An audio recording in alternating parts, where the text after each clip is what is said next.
When you were in school, you learned that blood makes your body functional. Your heart pumps blood in whole body and thus your body sustains. If blood does not reach any organ, that organ fails. And this crucial task of pumping blood is done by heart. Our economy is like a body where the government and the major financial institutions are the heart, and the money is the blood. In India, government and RBI decides when and how much money should be sent to the economy. In other words, they decide how much money to print in a certain period and how to circulate that money in the country. This brings us to repo rate of RBI. RBI prints money and the banks like SBI, HDFC, ICICI, etc. have to take these notes or bills from RBI to give to people or businesses as loans. Like when people want to take home loan, car loan, business loans, etc., they ask banks for money.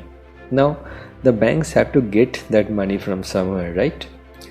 Banks cannot print money as they like. They take money from the highest authority, which is RBI. Now, RBI does not give this money for free because government needs money for different purposes like welfare, emergency funds, defense expenses, etc. So RBI basically gives money to banks as loan, and the interest rate for such loans is called repo rate. When RBI increases repo rate, banks have to pay more interest at the end of the loan term. Also, to take such loans, the banks have to hand over some securities to the RBI. These can be government bonds, certain agreements, or assets, etc. In case the banks fail to repay the loaned amount and interest after the agreed period, RBI seizes those assets. Now, the banks have taken the loan from RBI and got the money. They have to pay more when the repo rate is high, plus they have their assets at stake. To repay the loan as fast as possible, the banks need to collect more money from the consumers, like normal people, including businessmen. Now the banks increase their rate of interest when you take a loan or increase the amount of monthly EMI or number of EMIs to pay. The whole pressure falls on normal people, and in case you are unable to repay the loan, your securities will be seized. The banks usually sell those properties, it can be your home, car or any other properties, and they repay their own loan to RBI so that they can stay operational. It does not matter if for this normal people go bankrupt. The system prevails. Now, where does inflation and recession fit in this whole system? For this, you need to understand why do banks increase repo rate. The simple answer is this. RBI does this to keep the economy up and running. Let's understand this with a simple example. Every year in world, almost 5 crore new businesses start operation. This can be any business, from a mega multinational e-commerce business or a small digital designing business beneath your apartment. Government always encourages new business because it adds to a country's economy. More businesses lead to more buying and selling, and money circulation improves different things like GDP.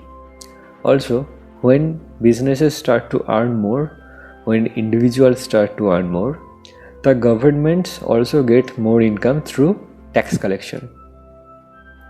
Now suppose there is a business giving quality products or services, but the consumers don't have money to buy these products. Or if a company wants to expand in another state, but it does not have enough money to do so.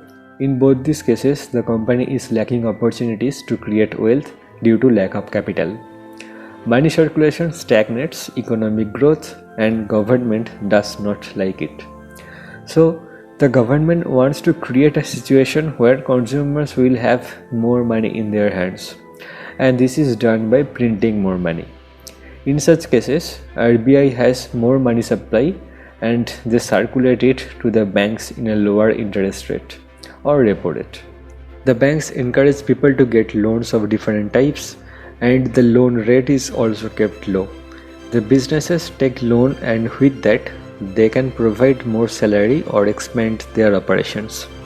People get more money in their hand and start to spend. People may take loan to buy house, car, etc. when this interest rate is low. But there is another side to this. As more money gets printed, its value gets reduced. Think of it in this way. When you have no money in hand, a pen worth 10 rupees will seem costly. But when you have 100 rupees, it will seem cheap and you are likely to buy it. But printing more money reduces the scarcity and thus the value reduces. This is called inflation.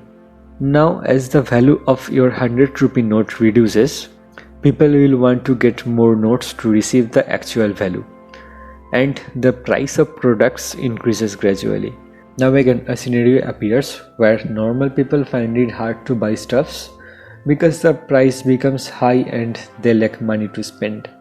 Now government can print more notes and keep reducing the value of money, but this is dangerous because the inflation will increase and it will become harder and harder to keep up with the foreign economies, because with reduced value of INR, it will take more money to import items from other countries. This is unsustainable for an open economy like India. Inflation is calculated in a relative manner, month by month or year by year basis. This means when inflation rate is 7% in August 2022, it means price of a product that was 100 rupees in July 2022, it has become 107 rupees in August 2022. In India, inflation rate has always been positive since 1947. This means that the value of INR has always reduced since 1947. Sometimes it has increased fast, sometimes slow. The practical implication for this is the increased price for everything. The price has hiked because the value has reduced. 1 rupee in 1960 is 78 rupees in 2022. The answer to inflation is recession, and it is a cold, hard truth. When recession happens, government cuts money flow. So now big businesses don't have money to spend. They start to sack employees to reduce operation cost because human resource is expensive. They stop expanding to avoid cash outflow. People don't get jobs and they don't have money to spend, and thus GDP reduces. Banks increase their interest rate to either get more return from borrowers or to discourage from taking loans. The stock prices fall because now people have less money to spend. So they just buy basic things like food and clothes. Buying stocks is considered luxurious at this time. As the demand for stocks falls, the share price for most companies keep declining. When COVID hit and lockdown started, companies started to operate online and online meeting became essential. And this is why the stock price of Zoom during that time increased. It became almost 400% within a few months of 2020. Zoom calls became basic amenity in people's lives. And now that businesses are focusing on working from office, its demand is lowering and the stocks are falling. So inflation and recession happen in a cyclic order. When the value of money becomes too low due to too much money printing and circulation, inflation happens. And to fix this, recession comes where money circulation is reduced. In India, the government and RBI controls this whole circle with repo rate, just like the Federal Reserve does in the USA. To be honest, India's RBI follows US's Federal Reserve rate. Historical data says that whenever US Fed increases their reverse rate, RBI increases their repo rate. Also, it is seen that whenever the Fed increases their repo rate, a recession comes within 12 to 24 months. As an example, from June 2004 to August 2006, the Fed increased their reserve rate. RBI also increased repo rate from October 2004 to July 2006. The Great Economic Recession started in USA from 2007 December. This recession hit India in April 2008 and the GDP growth reduced. During COVID lockdown, companies shut down, people lost jobs, and money circulation plummeted all over the world.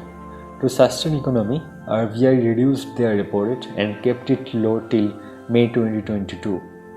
Fed's reserve rate was also kept low from April 2020 to February 2022. The reason was to encourage people to take loans and spend more to boost the economy during COVID. This has induced inflation in India.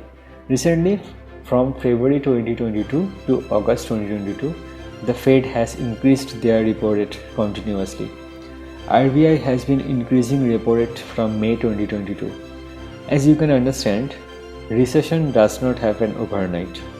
It happens after a long-term sequential set of activities that induce inflation. So it cannot be countered by more inflation. Recession is just a domino effect and is inevitable. Now, is recession good or bad? Though recession brings unemployment and reduced money flow, it is good for economy because it is sustainable for economy.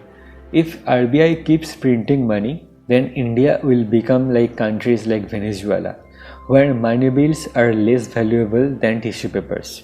It is hard for any economy to experience recession as it hinders growth, and this is one reason the Indian government does not usually admit whether India is entering a recession. But the repo rate can be considered a solid indicator for recession. Whenever repo rate increases, recession follows within 6 to 24 months. The historical data says so. When inflation happens, making money becomes easier, and people start to make money irrespective of proper skills. As an example, if one company does not give an employee a raise, the employee can just resign and go to another company because the companies have loaned money and they can give more salary. On the other hand, when there is a recession, unemployment hits the market. Now companies don't have money to waste and they have to hire the best employees with minimum salary. The situation brings justice to real talents. If you have talent, you can sustain throughout a period of recession. An employee who is negotiable and less needy is more likely to retain their employability during such times. For an economy, recession is a time when purging happens. Loss-making businesses stop operating because they cannot generate revenues to repay loans, and thus their assets get seized.